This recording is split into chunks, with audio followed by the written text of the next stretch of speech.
Hoy nos sumergimos en dos barrios de Hong Kong que, aunque son vecinos, vamos, están pegados el uno al otro, cuentan historias radicalmente opuestas sobre cómo se forjó la ciudad. Sí, Happy Valley y Causeway Bay. Y es que lo fascinante no es solo que cuenten historias distintas, es que esas historias están grabadas a fuego en la propia tierra. ¿A qué te refieres con eso? Pues por un lado tienes un valle, un espacio natural, que se convirtió en el escenario de la vida y la muerte de la élite colonial. Y por otro, un pedazo de ciudad que es literalmente robado al mar. Exacto, construido sobre una geografía que ya no existe. Es una locura si lo piensas. Para este análisis a fondo nos basamos en un informe que desentierra 5 relatos clave de estas zonas. Y la misión es clara. Queremos dejar atrás las guías turísticas. Claro. Y encontrar esas pistas ocultas en el paisaje de hoy. Esos ecos de un pasado lleno de conflictos, de cambios brutales y, bueno, de una capacidad de adaptación que es asombrosa. Exactamente. Es que no son solo lugares. Son escenarios. Escenarios donde se representó el gran drama del Hong Kong colonial. Y cada historia que vamos a ver es como una ventana. Una ventana a cómo se moldeó todo. Sí, el poder, las creencias, el propio terreno. Y lo mejor es que esas memorias, aunque parezcan olvidadas, han dejado cicatrices físicas que cualquiera puede encontrar hoy si sabe dónde mirar. Pues empecemos por la primera historia, que arranca en un lugar que hoy asociamos con el lujo, con las carreras de caballos, el hipódromo de Happy Valley. Pero nos vamos a 1918, a una de las mayores tragedias de la historia de la ciudad. Un incendio devastador. Fue durante las carreras del Año Nuevo Chino. Murieron más de 600 personas. Más de 600. Y aquí está la clave. La inmensa mayoría eran chinos. Y esto no fue una casualidad. Me lo imagino. Es que el hipódromo era un microcosmos perfecto de la segregación colonial. Las gradas para los espectadores europeos eran estructuras sólidas, de obra, mientras que las destinadas a la población china, ¿qué pasaba con ellas? pues que eran un entramado temporal muy precario, construido con bambú y esteras de palma. Espera un momento, ¿me estás diciendo que la seguridad de las gradas dependía directamente de tu origen? Totalmente. O sea que unas estaban básicamente diseñadas para fallar. Reflejaban una indiferencia sistémica. El incendio no fue solo un accidente. Fue la consecuencia casi inevitable de una estructura social que consideraba a una parte de la población como, secundaria. Expuso una verdad muy incómoda. Entiendo. Y claro, supongo que una catástrofe de esa magnitud tuvo que provocar una reacción. No se puede ignorar la muerte de 600 personas así como así. Exacto. Se convirtió en una palanca moral y política potentísima. La tragedia movilizó a la comunidad china, que empezó a exigir responsabilidades, reformas estructurales. Fue un catalizador. ¿Un despertar? Sí, un despertar de la conciencia colectiva. De repente, el hipódromo, que era un símbolo de opresión y de la diversión de la élite, se transformó, a través del fuego, en un campo de pruebas para la lucha por la igualdad. Es increíble cómo una tragedia puede ser el motor de un cambio social tan profundo.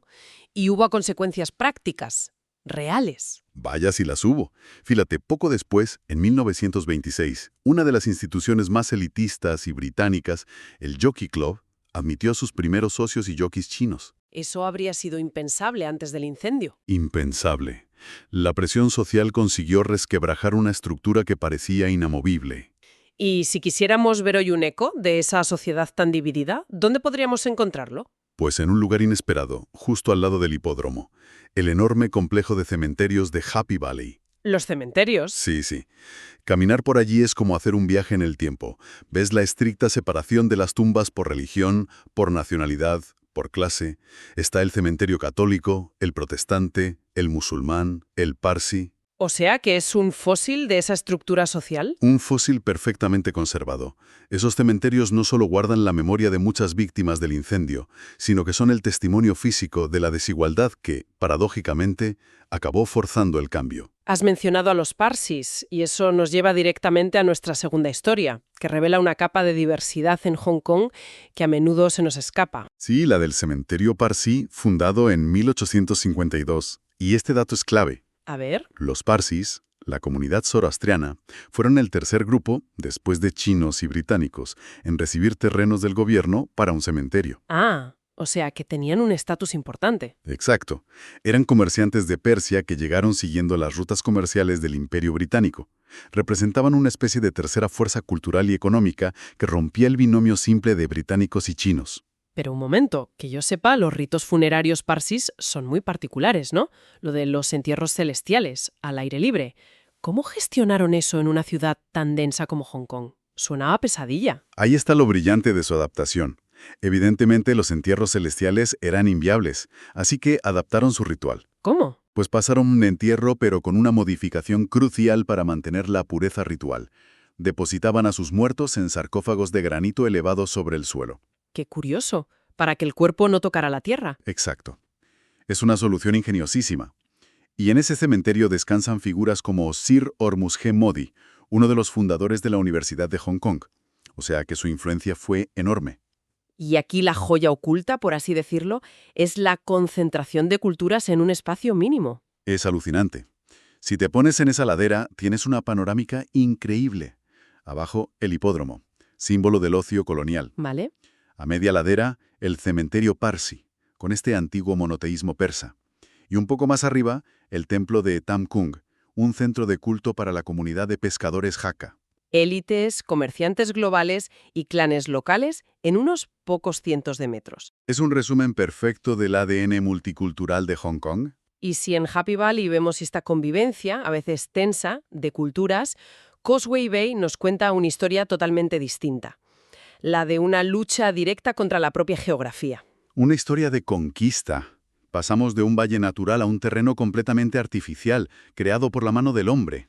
Empecemos con una de mis anécdotas favoritas que suena a comedia de errores. Estamos en el antiguo East Point, el feudo del gigante comercial Jardine Matheson. Y unos empleados, parece ser, se pasaron de entusiastas. Se pasaron bastante, sí. Recibieron al director de la compañía con una salva de 21 cañonazos. Un honor reservado exclusivamente a la realeza. Y a los altos mandos militares. Para el ejército británico aquello fue una ofensa gravísima, una usurpación de sus símbolos de poder.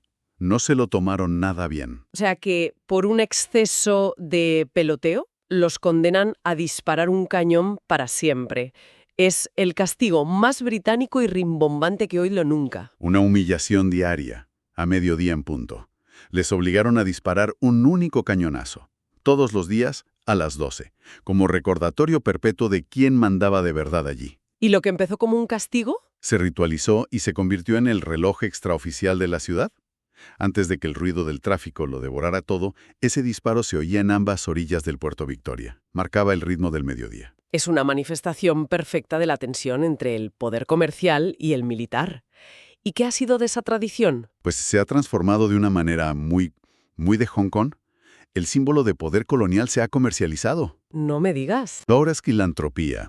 Cualquiera puede disparar el cañón si hace una donación de unos $48,000 de Hong Kong a una organización benéfica. La humillación se ha convertido en una experiencia turística de lujo. Increíble. Y hoy, si vas allí, ¿qué es lo más revelador de esa experiencia? Pues más allá del disparo, que casi se pierde entre el ruido de la ciudad, lo más importante es su ubicación. Ese punto era la antigua línea de costa de East Point. Estás de pie donde antes rompían las olas. Justo. El cañón, por tanto, no solo nos conecta con un ritual del pasado, sino con un paisaje sonoro y geográfico completamente perdido. Y hablando de la antigua línea de costa, esto nos lleva a algo todavía más radical. La geografía que simplemente ya no existe. Gran parte de lo que hoy es Causeway Bay era mar. Totalmente. Y para crear ese suelo no solo rellenaron bahías, eliminaron colinas enteras. ¿Cómo que eliminaron colinas? Literalmente. El caso más brutal es el de Morrison Hill, que fue dinamitada y excavada durante décadas, desde los años 20 hasta ser completamente aplanada en los 60. Es alucinante. No es que ganaran tierra al mar, es que borraron una colina del mapa para hacerlo. Me parece el ejemplo más extremo de la idea de la ciudad por encima de la naturaleza. El informe que manejamos lo llama, y me parece muy acertado, una violencia geográfica. Es un buen término. Es la conquista total de la topografía para satisfacer las necesidades de la ciudad. Se elimina la memoria del paisaje para construir encima hospitales, estadios. Pero, ¿queda alguna pista de ese paisaje borrado? ¿Alguna cicatriz que nos permita ver esa costa fantasma? La hay, y está a la vista de todos, en el nombre de una calle. Causeway Road. Causeway significa calzada o dique. Exacto. Esa calle es literalmente la línea del antiguo dique que contenía el mar. Es la frontera física del Hong Kong de principios del siglo XX. Y hay un detalle más. ¿Cuál? Si te paras allí hoy, cerca de la Biblioteca Central, y miras hacia el Parque Victoria, notarás algo curioso. El parque está a un nivel visiblemente más bajo. Ah, Esa diferencia de altura es la cicatriz que dejó la antigua costa. Estás de pie sobre lo que hace un siglo era el lecho marino. qué imagen tan potente. Y en medio de toda esa modernidad, de toda esa tierra artificial, sobrevive un pequeño testigo de lo que había antes. Nuestra última historia. Un pequeño templo del siglo XVIII dedicado a Tinjau, la diosa del mar, sobrevive milagrosamente rodeado de rascacielos. Lo construyó el clan Dai, una familia de origen Hakka. Y supongo que su mera supervivencia ya es extraordinaria. Lo es. Pero lo más increíble es su estatus legal. En 1928 el gobierno colonial aprobó una ley, la Ordenanza de Templos Chinos, que puso casi todos los templos bajo control gubernamental. ¿Vale? Pues bien, el clan Dai luchó y consiguió una exención. Han mantenido la propiedad privada del templo hasta el día de hoy. Es un caso casi único en Hong Kong. O sea, la historia del pequeño clan que le ganó la partida al enorme aparato burocrático colonial. Es un monumento viviente a la tenacidad, a la capacidad de una comunidad para defender sus raíces. El templón no solo nos recuerda que Causeway Bay fue una vez una bahía de pescadores, sino que demuestra la fuerza del linaje y la fe frente a la apisonadora de la modernización. Y aquí el verdadero tesoro es, supongo, el impacto puramente visual, ¿no? Pararse ahí y verlo. Sí, ese contraste lo es todo. Ese pequeño templo de madera con el humo del incienso, literalmente aplastado por gigantes de cristal y acero. Captura la esencia de Hong Kong. Muestra cómo la fuerza arrolladora del desarrollo económico y la fuerza inquebrantable de la tradición no se anulan la una a la otra. Conviven en una tensión constante, en una proximidad casi surrealista. Así que recapitulando, estas 5 historias nos dejan varias ideas muy claras. Hemos visto cómo una tragedia puede ser el germen de un cambio social. Cómo el paisaje de una ciudad es a menudo una construcción artificial que esconde una geografía perdida. Y cómo las tradiciones y las comunidades pueden resistir contra todo pronóstico. Lo que nos enseñan estas joyas ocultas es a leer la ciudad de otra manera. Nos demuestran que el desarrollo urbano es en gran medida una forma de olvido selectivo. Se borran montañas, se silencian voces del pasado, pero siempre quedan pistas. Cicatrices en el terreno, nombres de calles, rituales como un cañonazo. Exacto. La verdadera historia de un lugar como Hong Kong no es una única narrativa impuesta, sino este mosaico complejo, construido por la resistencia y la adaptación de muchísimas comunidades diferentes. Y esto nos deja con una pregunta final para reflexionar.